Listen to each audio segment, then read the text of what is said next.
been some growth and there's been some failure. As I was just saying, you're going to have to fail a little bit to grow, right? It doesn't work this time. You know it didn't work. You got to go back, assess it, fix it, and try it again. And so that's been awesome throughout the camp.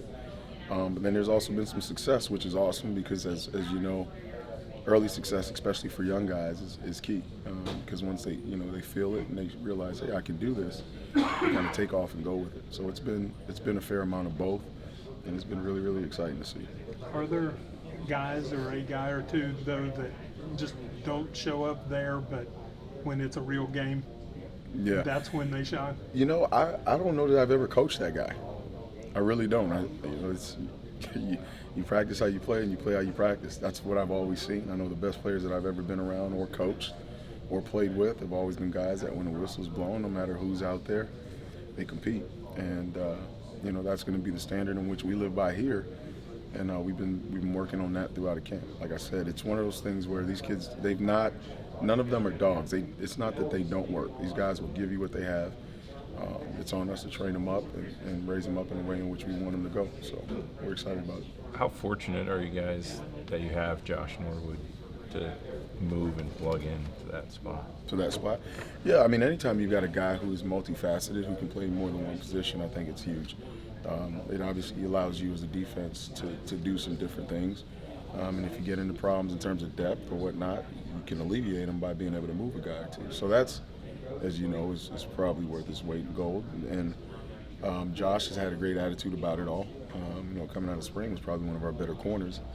And sometimes guys may be selfish and not necessarily want to take reins at a different position, but he's been awesome at it. Now I hate to lose him, but he's still back there on the back end helping us out, getting better every day. And you've got a senior laden room, but the freshmen like Nick Troy, how much of a chance are they going to have to contribute this season? So I've got two seniors, and both of those guys have played, like I said, meaningful football last year. But I don't know that any school has ever went through a full season with two corners and had only just those two corners play. So there's going to come a point in this season where those young guys have to play, whether it's our sub packages, whether it's our base defense. They're going to have to come out and play, and they've shown in spots in camp that they are very, very capable of doing so. And then they've shown at times where there's some room for growth, and that's why we're in camp. I always tell them if you were already able to do it, I wouldn't have a job. So it's all about working our butts off to fix it and get it right. And like I said, we're not backing down there. That's for sure.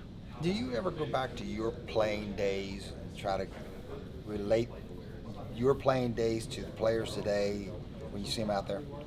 I do, in a sense. Very, very rarely. I think it's more so about them and not necessarily about me. I draw as a coach. I've always drawn on my experiences and what I did as a player and what I've been able to do as a coach. And so every coach is going to draw back on their past as to what to do in this situation or how you've handled certain situations. That's just natural. But I don't necessarily go back into myself in detail, but more so the program, the university, the state, the people, the things that are going to be important way beyond me and you guys, and I think it's important that these guys learn those things, and they have and continue to learn them as they go.